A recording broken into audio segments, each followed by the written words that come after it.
जय श्री राधे। पूज्य श्री सद्गुरुदेव भगवान के चरणों में प्रणाम। पूज्य श्री उड़िया बाबा महाराज से साधक ने प्रश्न किया, भगवत प्राप्ति का क्या उपाय है। संत भगवान कहते हैं, भगवान नाम स्मरण करना, भगवान की सेवा करना, भगवत भक्तों की सेवा करना, भगवत भक्तों का संग करना, भगवान का गुणानुवाद करना, भगवत भक्तों की जीवनी पढ़ना, भगवान का ध्यान करना, भगवान का नाम संकीर्तन करना और भगवान में आसक्ति हो जाना ही भगवत प्राप्ति का उपाय है। महाराज जी, भगवत भक्तों को किन किन बातों से बचना चाहिए। पूज्य श्री उड़िया बाबा महाराज कहते हैं, पहला, मत मतांतरों के झगड़े से भारी हानि होती है, अतः एक दूसरे के पंथ की निंदा न करें। दूसरा, कपट व्यवहार का सर्वथा त्याग करें। तीसरा, स्त्री, बालक और मूर्खों का संग न करें। चौथा, प्रतिदिन कुछ समय के लिए एकांतवास करें। पांचवा, विषयी मनुष्यों का संग त्याग करें। छठा, विषय चिंतन का त्याग करें। सातवां, विषयों के संग से सर्वथा डरता रहें। आठवां, पर निंदा का त्याग करें। नौवां, इंद्रिय लोलुपता भी भजन में बाधक है, इसका भी त्याग करें। साधक ने प्रश्न किया, भजन करने में रुचि कैसे बढ़े। पूज्य उड़िया बाबा कहते हैं, भजन करने से ही भजन में रुचि बढ़ती है। अगला प्रश्न, सत्संग करने से भी भजन में रुचि क्यों नहीं होती। पूज्य उड़िया बाबा कहते हैं, पाप की अधिकता होने के कारण नहीं होती। सत्संग से तो श्रद्धा और भजन में भी रुचि बढ़ती ही है।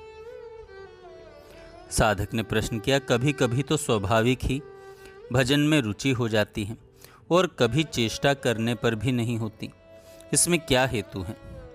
पूज्य उड़िया बाबा कहते हैं, इसमें हेतु है सत्व, रज और तम की प्रवृत्ति।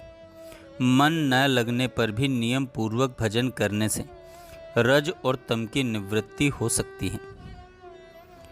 अगला प्रश्न, बाबा, भगवान में प्रेम और संसार से वैराग्य कैसे हो।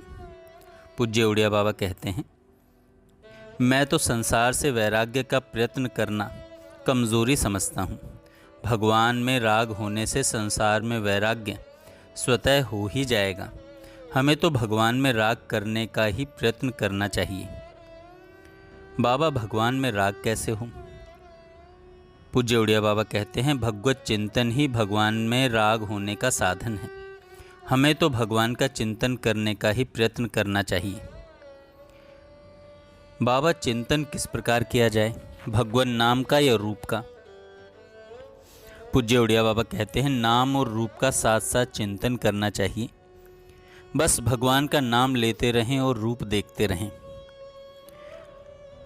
बाबा, किंतु स्मरण के लिए भी राग की तो आवश्यकता है। बाबा कहते हैं, काम करने पर ऐसे प्रश्न नहीं होंगे। बिना राग के नाम स्मरण करते रहने से ही राग की प्राप्ति होती है। आरंभ में किसी को राग नहीं होता।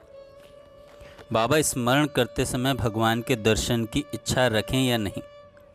पूज्य बाबा कहते हैं, अच्छा तो इच्छा न रखना ही है, रखे तो भी कोई हर्ज नहीं है, परंतु भगवान के नाम, रूप, लीला और धाम को कल्पित न समझे। बाबा, भगवान का रूप दिखाई क्यों नहीं देता।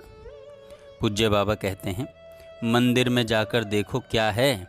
वृंदावन में जिन मंदिरों में एक एक दिन में 300-400 रुपये का भोग लग जाता है, वे क्या यूं ही हैं। क्या भगवान वहाँ नहीं हैं। तुम्हें विश्वास तो है नहीं। बाबा, भगवान का निरंतर चिंतन कैसे हो। पूज्य उड़िया बाबा कहते हैं, अपने शरीर का चिंतन करने के लिए क्या किसी प्रयत्न की आवश्यकता है। इसी प्रकार भगवान भी तो अपनी आत्मा ही हैं, उनका चिंतन करना पड़ता है, परंतु पीछे तो वैसा स्वभाव ही पड़ जाता है। बालक को कितना परिश्रम करना पड़ता है, परंतु पीछे तो विद्या अभ्यस्त हो ही जाती है।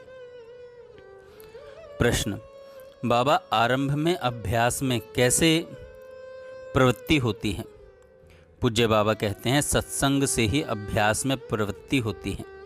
गुरु की जैसी आज्ञा हो आँख मूंदकर वैसा ही करें। आरंभ में स्वरूप ज्ञान आदि का विचार न करें। पूज्य बाबा से प्रश्न किया, सत्संग कैसे मिलता है? पूज्य बाबा ने कहा, सत्संग की प्राप्ति पूर्व पुण्य से ही होती है। संतों की कृपा से ही उनकी पहचान होती है। बाबा, महात्माओं की कृपा कैसे हो? पूज्य बाबा कहते हैं, महात्माओं की कृपा तो सभी पर है, परंतु उनमें अनुराग हुए बिना उसकी पहचान और उसमें विश्वास नहीं होता। मुझे कानपुर के पास एक महात्मा मिले थे। उन्होंने एक दृष्टांत दिया था कि जिस प्रकार सूर्य सर्वत्र समान रूप से प्रकाश करता है, उसी प्रकार महात्माओं की कृपा भी सब पर समान रूप से रहती है। किंतु बादल का आवरण आ जाने से जैसे उस प्रकाश की उपलब्धि नहीं होती, वैसे ही मनुष्य के पापों के कारण उसे संत कृपा का अनुभव नहीं होता। महाराज जी, भगवान कैसे मिले? पूज्य उड़िया बाबा कहते हैं, अरे भगवान से मिलना कौन चाहता है? अब यही चाहते हैं कि स्त्री, पुत्र या धन मिल जाए। हर समय श्वास श्वास पर भगवान को याद करो, फिर देखो भगवान कैसे नहीं मिलते। जय श्री राम।